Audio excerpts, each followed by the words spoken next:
Ayo maju pamong desa, ayo maju pamong desa, ayo maju pamong desa, ayo maju pamong desa. Terus selanjutnya Pak Hamid Nur Yasin. Kalau bisa kena masih ramai nih, singkat-singkat. Yang ini kena udah jam 4 juga deh. Ya, silakan. Kalau yang sudah ditanya teman, mungkin saya tidak usah lagi lah, yang baru-baru saja. Terima kasih, pimpinan. Assalamualaikum warahmatullahi wabarakatuh. Selamat sore, salam sejahtera dan sehat selalu untuk kita semuanya. Yang kami hormati, pimpinan komisi dan seluruh anggota Komisi 5. Yang kami hormati Pak Gus Menteri,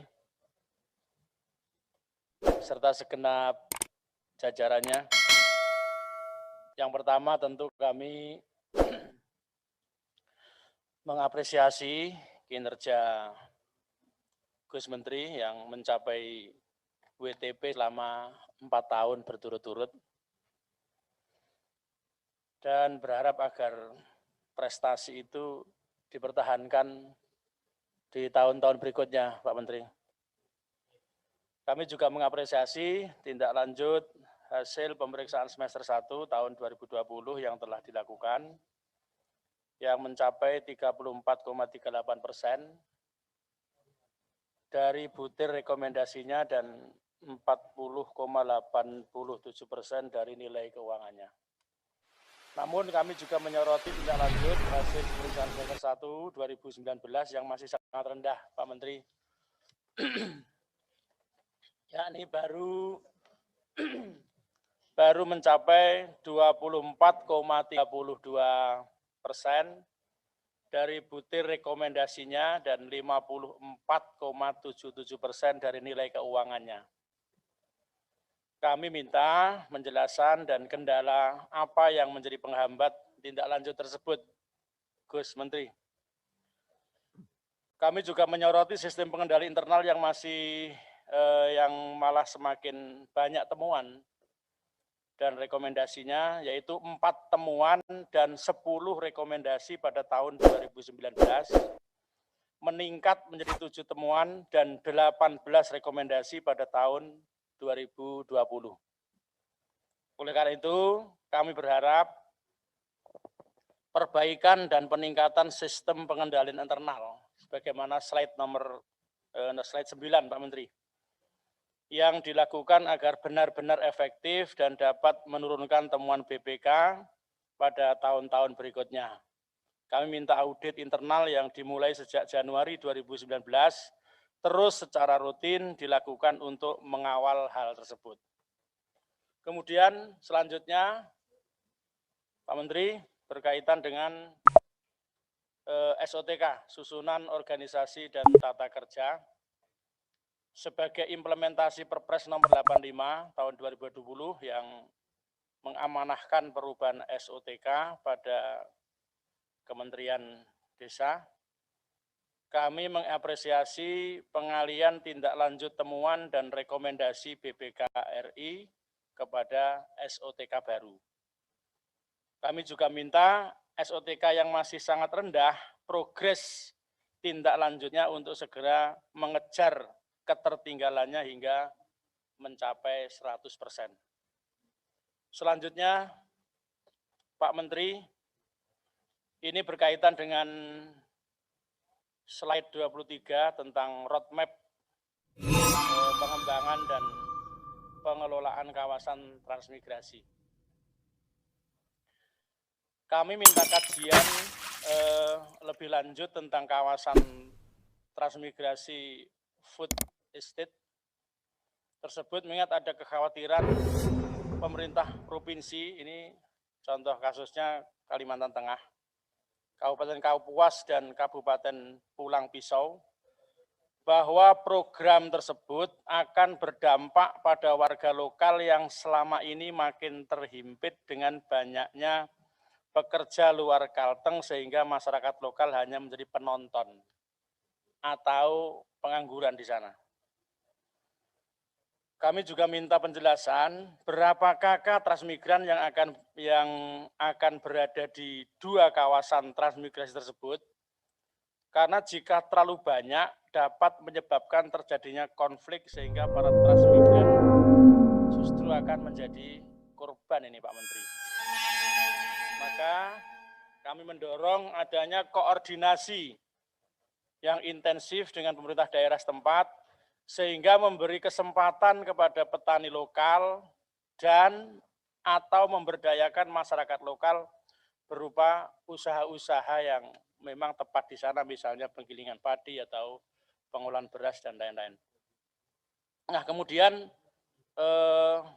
paparan Pak Menteri tentang dana desa per tanggal 15 Desember 2020 lalu, dana desa baru mencapai serapan 66,4%. Artinya, dalam waktu 2 pekan tersisa 23,9 triliun atau 33,6% yang harus digunakan. Kami menyoroti Pak Menteri, alasan lambatnya penggunaan dana desa ini apa ini? Apakah ada kebingungan bagi para kepala desa karena seringnya perubahan peraturan penggunaan dana desa? Misalkan sebelumnya ada Permen Desa PDTT nomor 11 tahun 2019 tentang prioritas penggunaan dana desa tahun 2020 yang telah direvisi 3 kali, yaitu menjadi Permen Desa PDTT nomor 6, 7, dan 14 tahun 2020. Nah, berkaitan dengan perubahan formula dana desa tahun 2021, sesuai dengan Permenq nomor 22 /PMK titik 07 /2020 tentang pengelolaan dana desa, kami meminta adanya pendampingan khusus Pak Menteri kepada desa tertinggal dan desa sangat tertinggal yang mempunyai jumlah penduduk miskin tinggi. Karena alokasi afirmasi yang dibagikan menjadi turun dari 1,5% tahun 2020 menjadi 1% tahun 2021. Jangan sampai penurunan alokasi ini mempersulit usaha mereka ini, kawan-kawan di desa ini untuk naik menjadi status desa berkembang atau desa maju. Kemudian yang terakhir Pak Menteri, ini ketika kami berkunjung di beberapa tempat di Dapil, bahkan lintas Dapil, ini memang ada beberapa aspirasi dari teman-teman kepala desa, juga teman-teman perangkat desa, yakni terkait dengan siltap kepala desa atau penghasilan tetap kepala desa, perangkat desa lainnya, dan pihak-pihak lainnya yang membantu operasional pembangunan desa. Kita ketahui di masa pandemi COVID-19 ini menjadi fakta tak terbantahkan bahwa pengelolaan negara sangat bergantung ke unit pengelolaan terkecil yakni desa.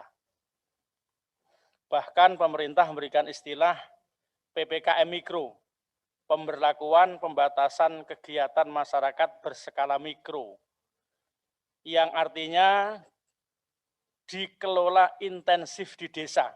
Tentunya ini memberikan extra effort atau usaha yang lebih ikhtiar yang maksimal bagi kepala desa dan jajaran di bawahnya. Mereka menjadi ujung tombak, bahkan bisa jadi ujung tombak Pak Menteri. Pasukan terdepan dalam melawan COVID ini.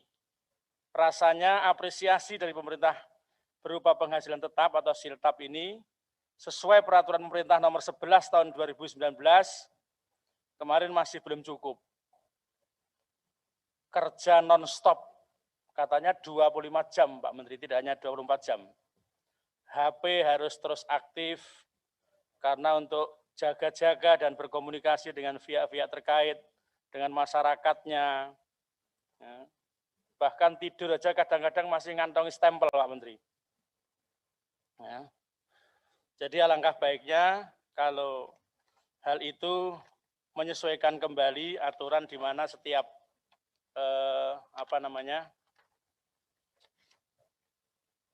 di mana siltap atau penghasilan tetap utuh diberikan bulanan.